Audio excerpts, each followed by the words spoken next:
Well, hello. I wanted to come online this evening and have a chat about trance mediumship, why it's important to your mediumship, to your development, and I have some book recommendations. Pile of books here. So, tomorrow and next Sunday, I start a couple of trance courses that I'll be teaching. Now, you kind of think to yourself, why bother? Why develop trance? What does it bring to you? Well, the answer is it brings many things. Traditionally, people see trance mediumship as one of those weird things that only a select few people can do or should do. It's very niche in some people's minds that only the kind of extra weird people do anything with trance. But for me, the ability to use trance and use altered states of consciousness, because that's all you're doing. You're changing your state of consciousness. And that's something you do every day. It's part of your life. It's that moment where you're daydreaming.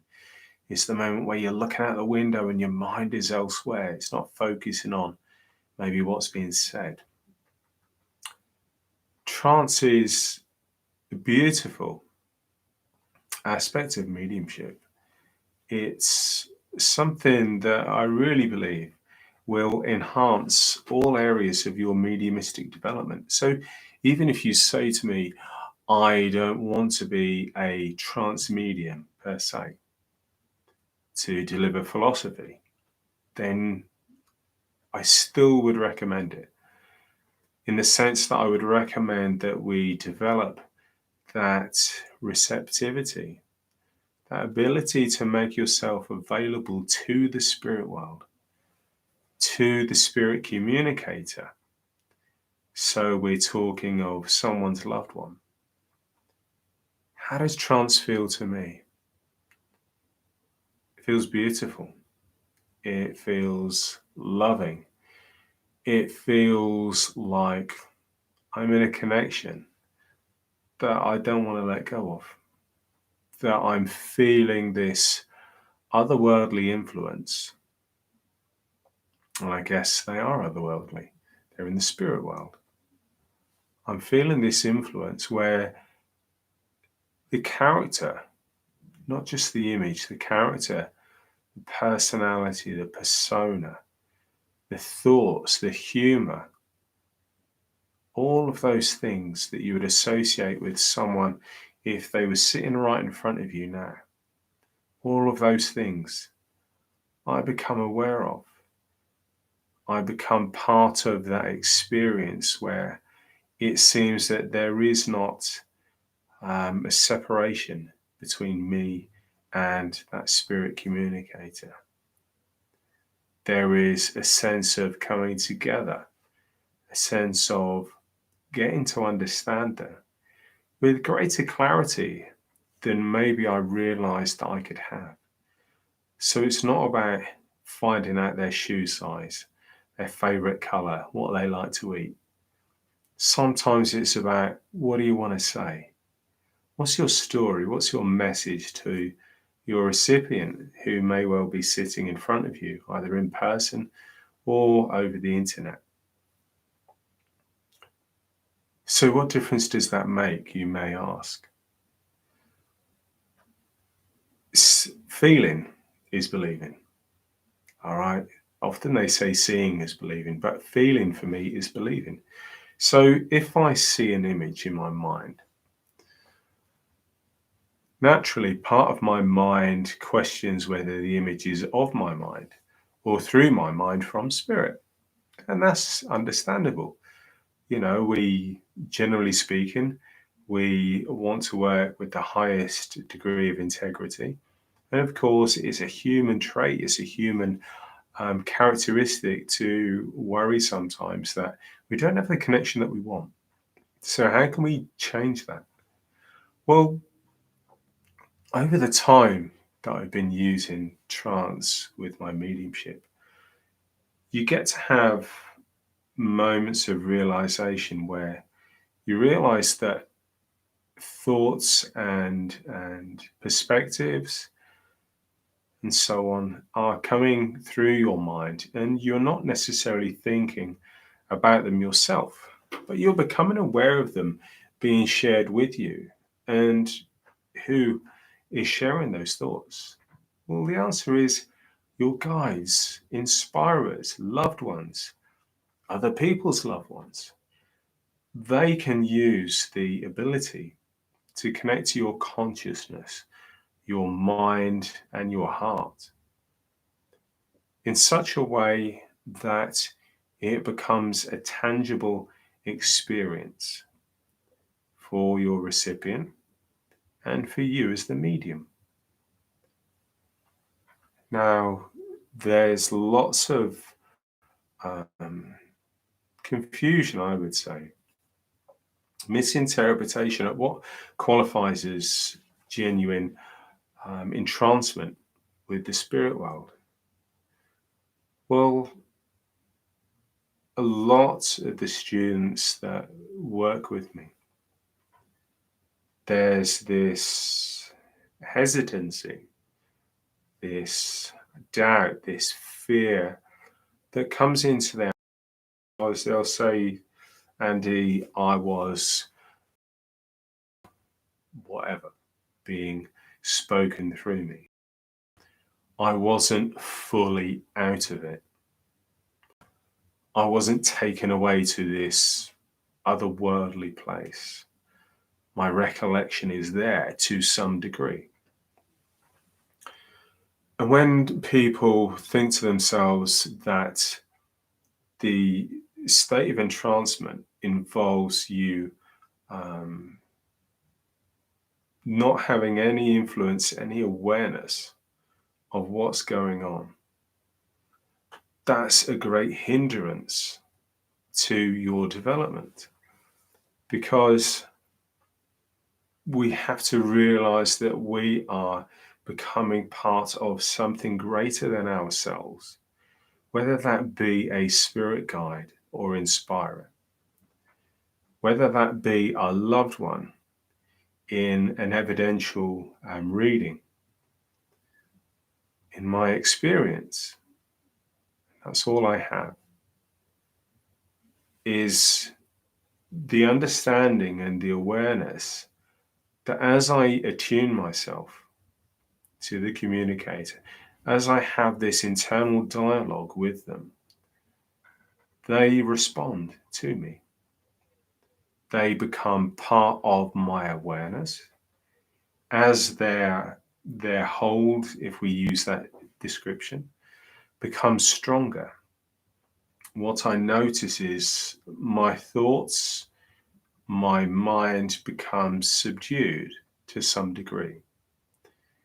And with time and practice, that degree of influence from the spirit communicator becomes greater.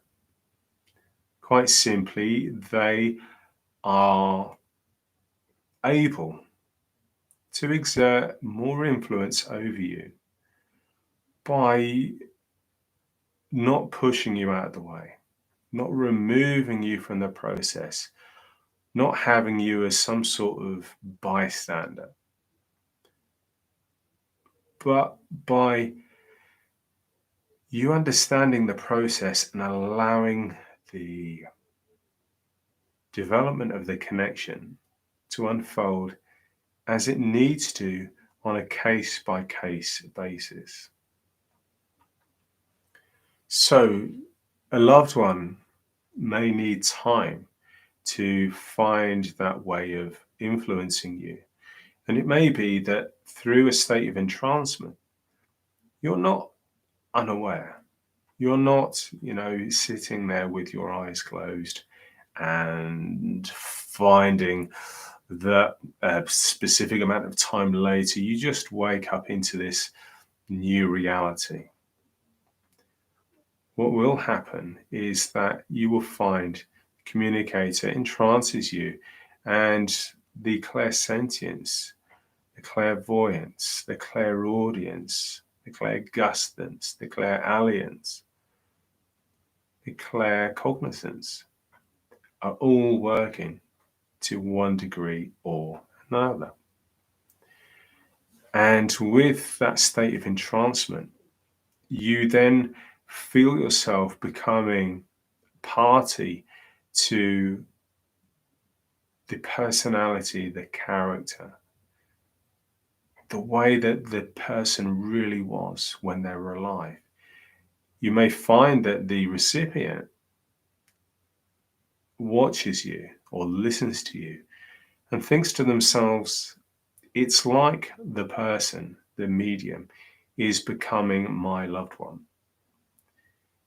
It's like the characteristics, the traits, the poise, the stature, the posture are all changing to some degree.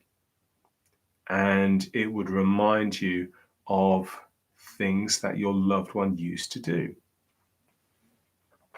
So there's a very important distinction to be made, that the state of entrancement, the state of influence from any communicator will vary.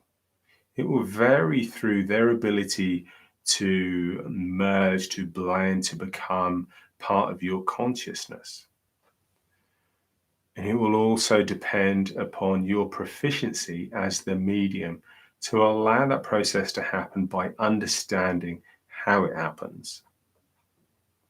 And therein lies the problem.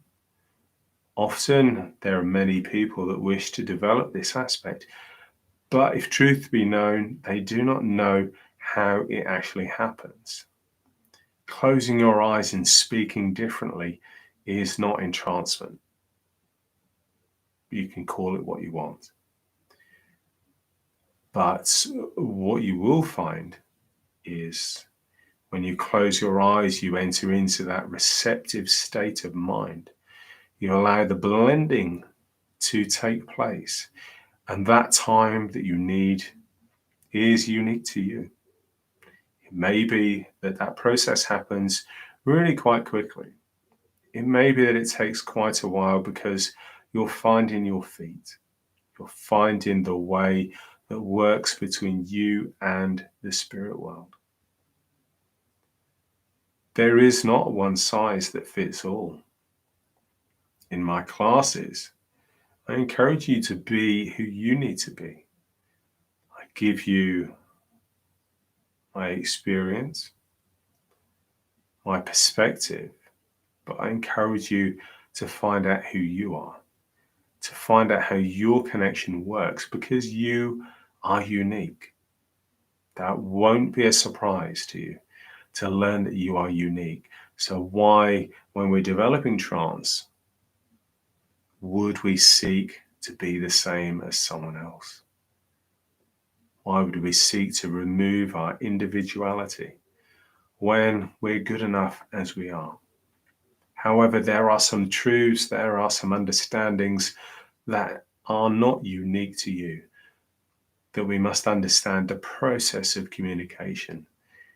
What constitutes genuine trance?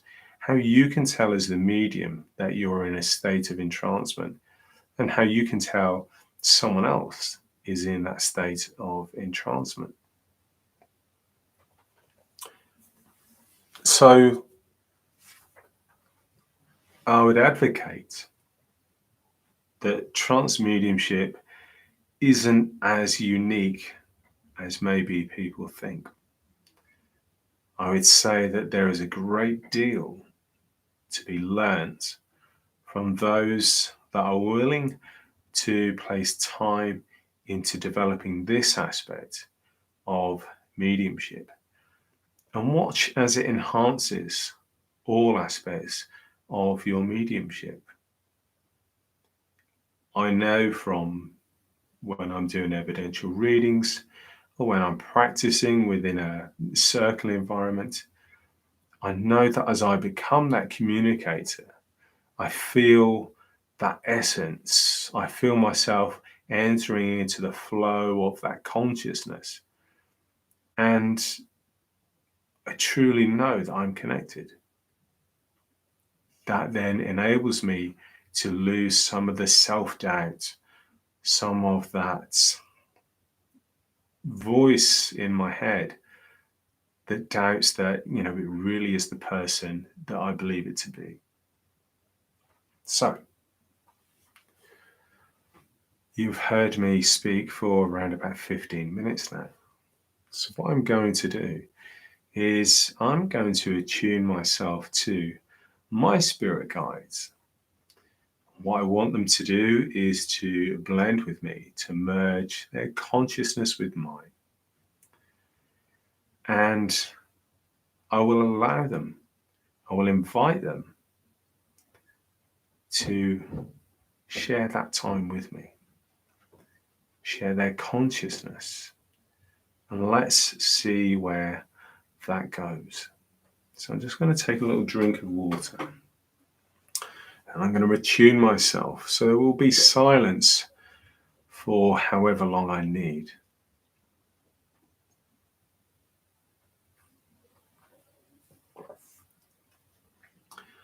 And then when we come back, I have some book recommendations that I wish to share.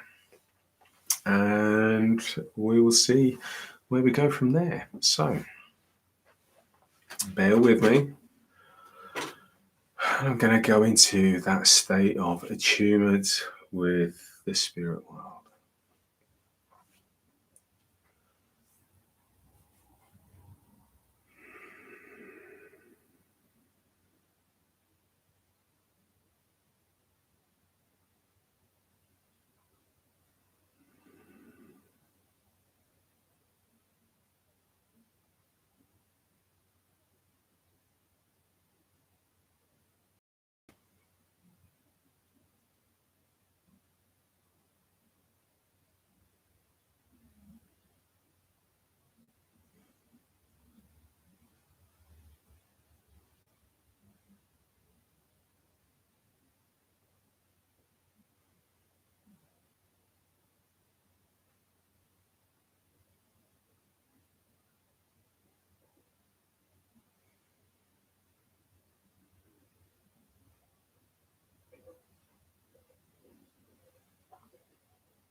Hello, my friends. Hello. Now, the boy seeks to demonstrate his merging of the consciousness of himself and the spirit communicators, of which I am one. It is not a particular difficult process to undergo.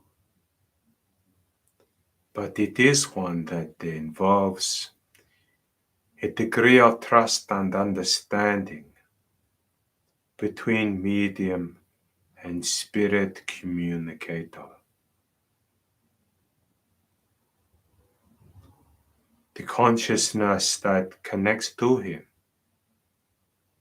is ever present. It is not a destination, more of a coming together through the attunement process. That consciousness is everywhere, and he seeks to take his mind to it.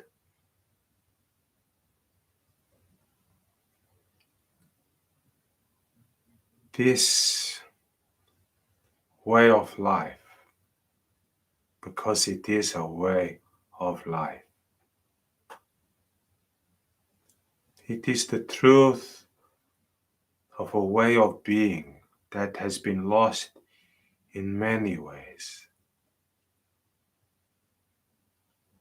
Eons have passed, and still this process of attunement, of receptivity to the spirit world is among you.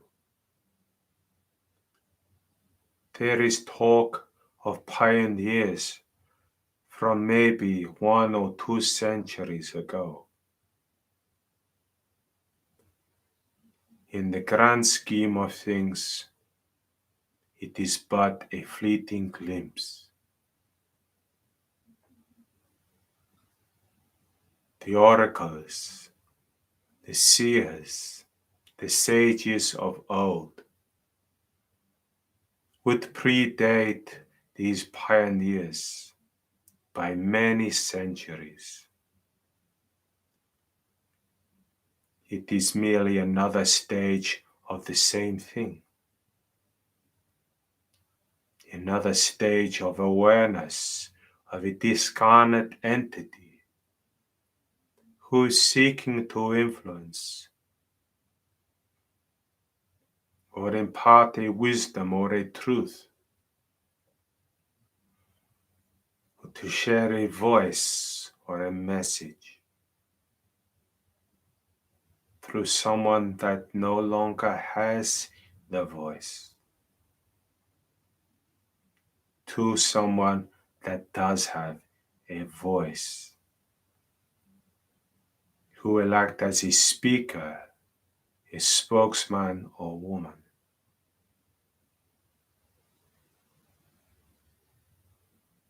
We are nothing without you, and you merely have potential only without us.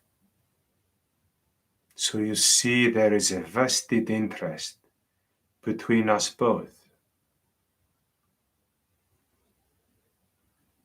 For us to have the opportunity, you must be willing to be receptive. And for you to be receptive to spirit, you must attune yourselves to us. Make yourself available to us.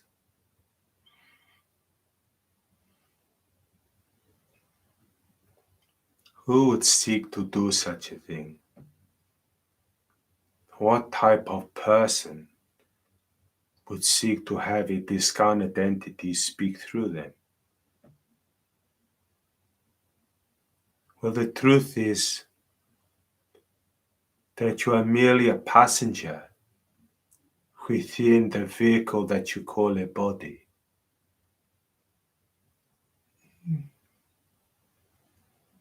Yeah, the body that you have, my friends,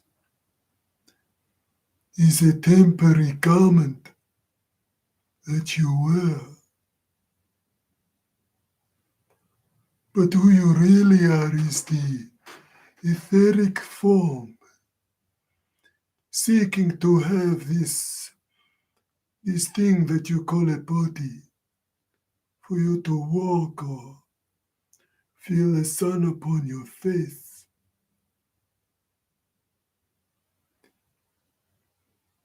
The spirit is a permanent thing, a permanent state of being, this consciousness, ever evolving, finding new ways to understand the confusion of life. As the temporary custodian adopts the flesh form, and what an encumbrance it is. What an encumbrance it is to feel the weight of man's woes upon his shoulders, to bend under the pressure of disease or famine, or gluttony, or the weight of expectation from the world around you. Expectation is a terrible mistress. Expectation weighs upon you, where you are seeking to nullify this doubt in your mind. Is there something greater than my physical form? And if so, what should it be? Look at the world around you. Look at its greatness. Look at the beauty. And say to yourself, what could have possibly created what I see? You as a consciousness create what you see. You as a consciousness, singly or globally, are creating what you see. Is God not consciousness? Is this God not a deity, but actually consciousness in its purest form? And as you seek to express your consciousness, you create and you destroy. When you direct your mind, you can create a great artwork, a beautiful building, something that uplifts your very soul. Oh, you can seek power. You can seek to control those around you because you see a weakness within them that they are not willing or able to accomplish their dreams, their hopes, or even to have something approaching a normal life. You may see an opportunity for manipulation, for covering over the truth of what a beautiful place the world is, by telling them how terrible it is, how woeful it is, and how if only you would listen to them, they can make it better.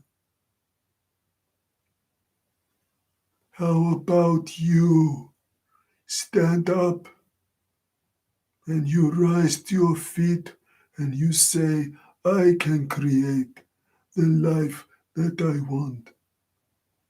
My life, my journey, my destiny is in my own hands. And that, my friends, is the truth. You do not need to follow anyone. Follow the truth of a loving path.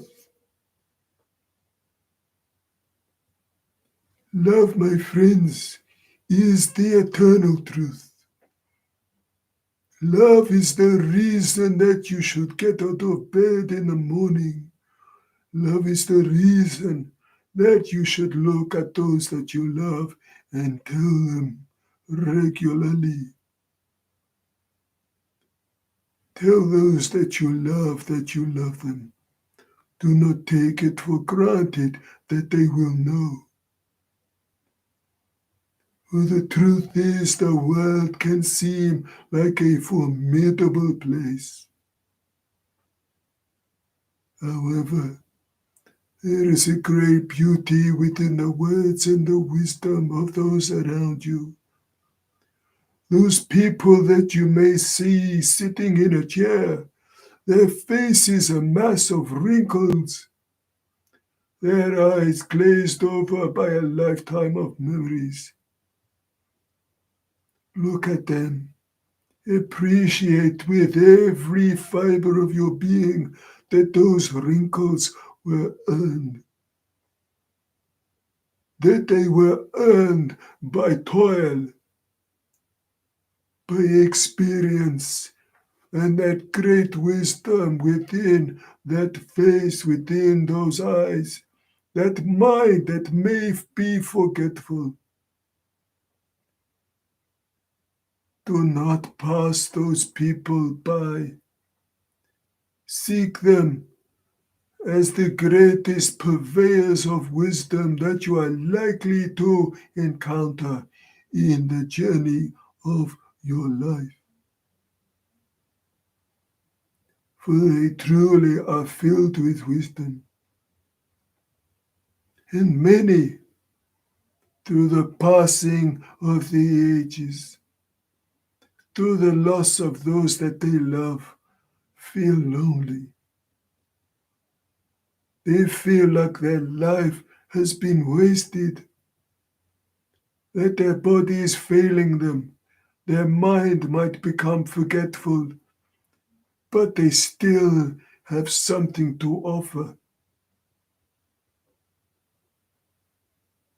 They are the true pioneers, people whose wisdom pours from their very skin. If only you would allow yourself to listen to them.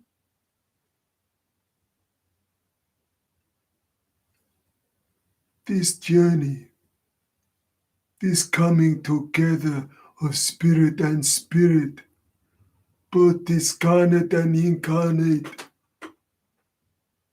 this is who you are. You were never designed or intended to be separate to each other. And yet you are shown from the day you are intelligible how to see the differences between you and your brethren. Well, I say, drop this false ideology. Look at your brother and sister and see all that is the same. See not the skin or the creed, but see the similarities, that their body and mind is filled with love and endeavor. That as they wake in the morning, they seek what you seek: happiness, fulfillment of their soul. What is their soul's purpose? What is the journey of life to them? It is the same as you. Finding their place, finding what makes their heart sing. That tune within you needs to get out, to be expressed as music or art. Is a technical understanding. Is a mother or a father, a brother, a sister, a husband or a wife. Whatever you seek to do in your life, I would implore you to fill it with love. Fill your heart with the one thing that costs you nothing in a world of great expense, and that is love. There can be no greater truth in the life that you lead. That you are born into love, you return to love. So why not fill the bit in between with more of that great thing that we call love? We seek to impart many truths through the boy, and to some degree we succeed. But he is there, part of it, listening. He is not our puppet on a string, he is our brother. And we love him. We just seek to spend time with him. And for him to show more people like you that you are so much more than you realize.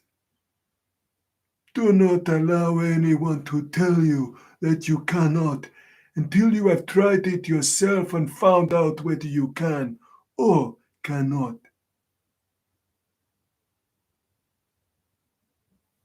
You are all equal.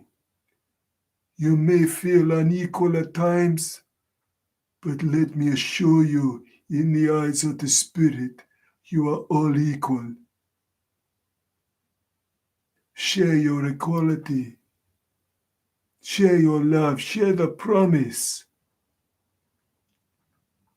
that is within you. Don't live this life that you have with too many regrets and sorrows. Seek to fill it with many things that will give you cause for joy.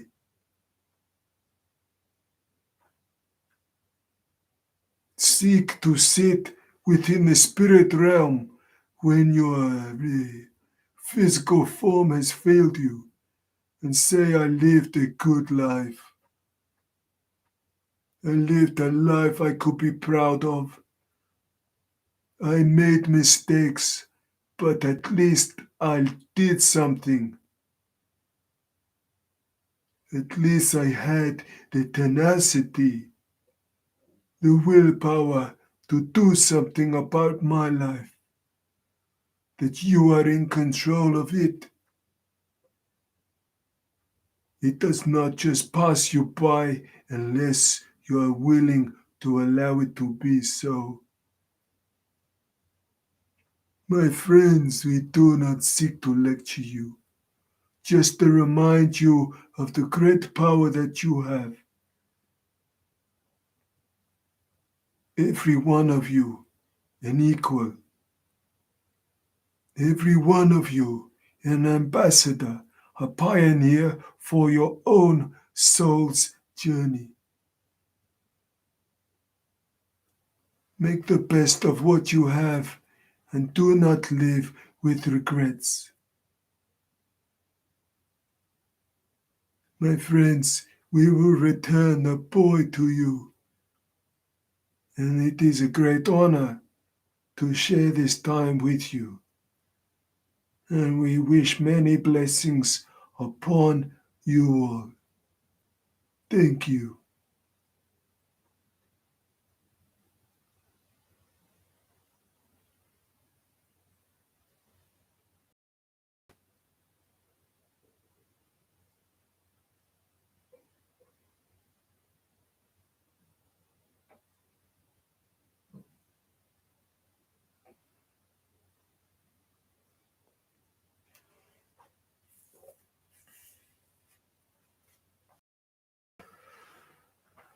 Okay.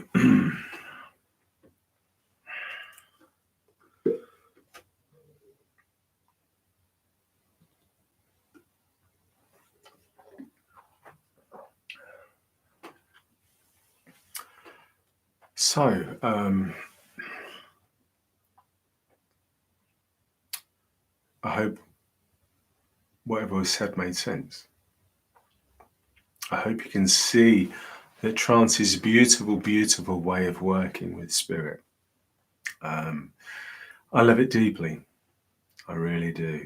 And I've got 2 courses, one starting this Sunday, July 2nd, for confident trance mediums. And it's to inspire, to encourage, and to move forward, to use our ability to the greatest of our potential. So that was a short demonstration of like a philosophical aspect of trance mediumship. On July the 9th, I have a course suited to complete beginners. And all of us we're beginners. We aren't just born doing this. We learn it. We make mistakes. We have people share their wisdom with us. That happened for me. Many people have made a great difference to my life. And that's all I seek to do for others, is to share that understanding, because it's truly a beautiful aspect of mediumship that will give you an insight and an understanding that maybe you don't realize you can have. I love it deeply. Now, one of the great influences in my development was a lady many of you will be aware of, a lady called Helen DeVita.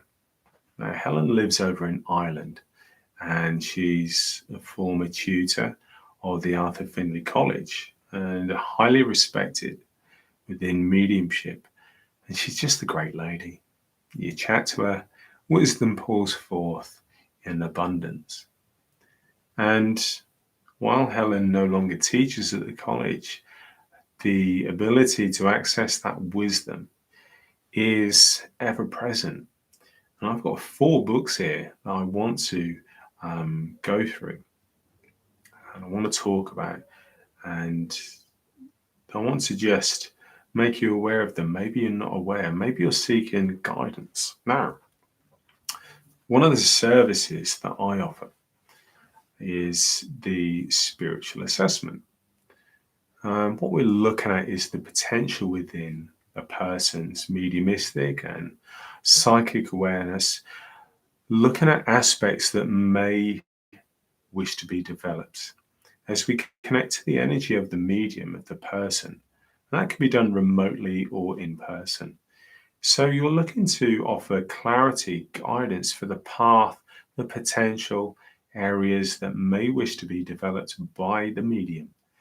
And there's this wonderful book here. Now, hopefully I can get that close enough. So it's called Exploring the Art of this Spiritual Assessment. Now, a unique guide to an empowering aspect of the work of an international psychic medium. Now, Helen has got lots of hints and tips, so like insights to the spiritual assessment, skills and attributes of this spiritual assessor, i.e., say it would be me or Helen or whoever the medium is, talking about things like the psychic faculties, spiritual energies, the auric field, abilities and potentials, the journey of the spiritual assessment, the space to create the ideal assessment, and all of the things that you need to consider when you're working. Now, it's 100 pages long, thereabouts. And what it does is, if you are working with people and they're seeking guidance from you, it would be very worthwhile you getting that book, and it's available on the different formats, probably as an ebook, certainly obviously as a hard copy, as you can see. And there's just an absolute goldmine of information that can enable you to offer a better service to your client, because often we don't need an evidential reading. Sometimes we just need someone to say, to offer a perspective of the ways that your development may wish to go. So I need to mention that book first. Now, here's another one. Love this one. Look at all the yellow notes that I've got there. Here we go. The Art and Science of Clairvoyance. Again by Helen. Now, Clairvoyance is that clear seeing. Okay, so it is that inner mind, that's mind screen. Now, there's a Native American gentleman, I believe it was Frank Fool's Crow, and he would talk about the mind screen.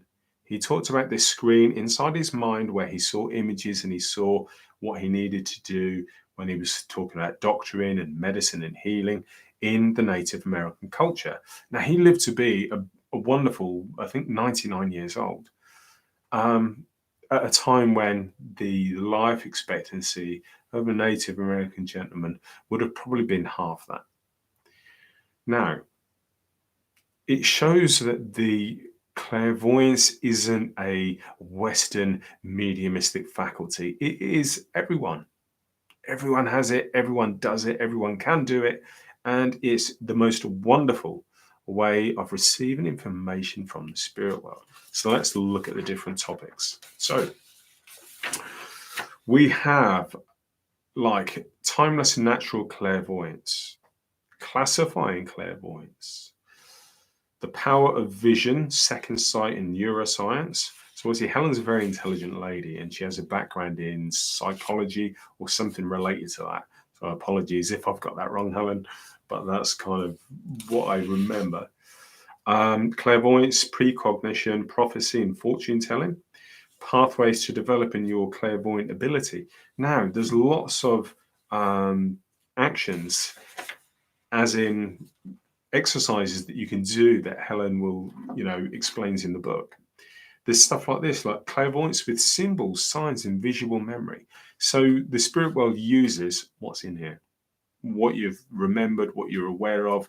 They will use something, let's say, the communicator needed to get across that they were of a medical background. So they may show you something like a red cross, just to say this is the sign, the symbol to represent that I am of a medical profession, for example. 8 steps to empower your clairvoyance, navigating the obstacles of clairvoyant development. And then speaks about people that are famous, with their prophecies, people like Nostradamus, Edgar Cayce, and Baba Vanga. So that's a thicker book. So I reckon there's a couple of 100 pages there. No, 228. So a wonderful book, The Art and Science of Clairvoyance. Book number 2. Now, Trusting the Intelligence of Spirit. Again, it's by Helen. Do you see a theme here? Now, over the many years that Helen has been doing the work that she does, she's obviously, had a few experiences that have given her lots of stuff to share with the likes of you and I. Now, let's look at the introduction here.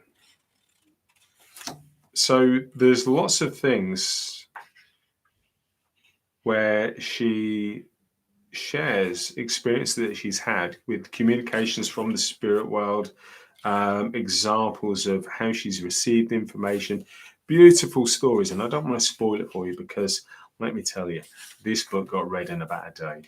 All right. And then obviously Helen's very down to earth and very matter of fact. So, the stuff like we need to discern the genuine intelligence of spirit. So we can't say just anything and say, well, spirit said it. We have to discern what is right and what is our own mind and what is just absolute bunkum. All right. So there's lots of, doesn't bunkum, what sort of word is that? So there's lots of wonderful stuff in this book, and I highly recommend that one.